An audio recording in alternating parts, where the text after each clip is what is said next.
चार वेद के महारानिया हाथ में शोभे बीना, अगम अगोचर है मैया, सुनियो हमर प्रार्थना।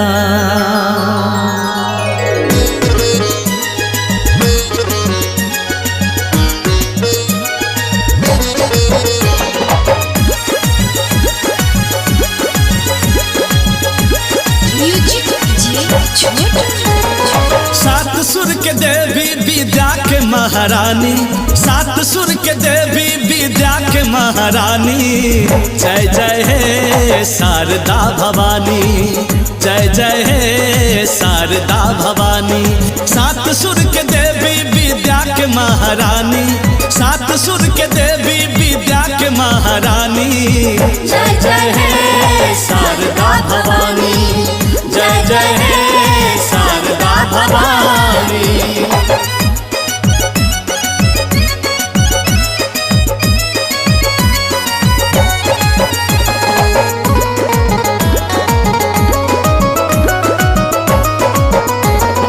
श्वेत वाहिनी अहाँ के हंस सवारी, राग रागनी अहाँ छी ब्रह्मा के प्यारी, ब्रह्मा के प्यारी, ब्रह्मा के प्यारी। श्वेत वाहिनी अहाँ के हंस सवारी, राग रागनी अहाँ छी ब्रह्मा के प्यारी।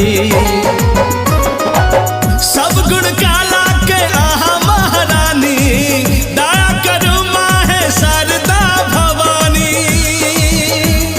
ओम भूर्भुवः स्वतः सवितुर्वरेण्यं भर्गो देवस्य धीमहि धियो यो नः प्रचोदयात्। सात सुर के देवी विद्या के महारानी, सात सुर के देवी विद्या के महारानी, जय जय हे शारदा भवानी, जय जय हे शारदा भवानी, जय जय हे शारदा भवानी, जय जय हे शारदा भवानी।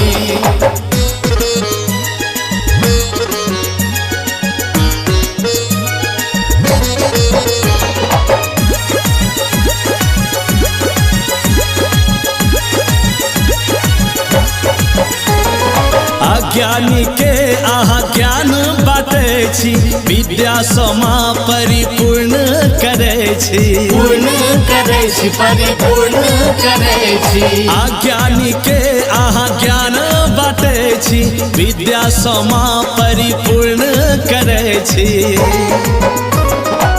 हमरो ज्ञान दियो हमहु अज्ञानी, दया करू माहे शारदा भवानी। ओम ऐं क्लीं महासरस्वती देविये नमः। सात सुर के देवी विद्या के महारानी, सात सुर के देवी विद्या के महारानी, जय जय हे शारदा भवानी, जय जय हे शारदा भवानी, जय जय हे शारदा भवानी,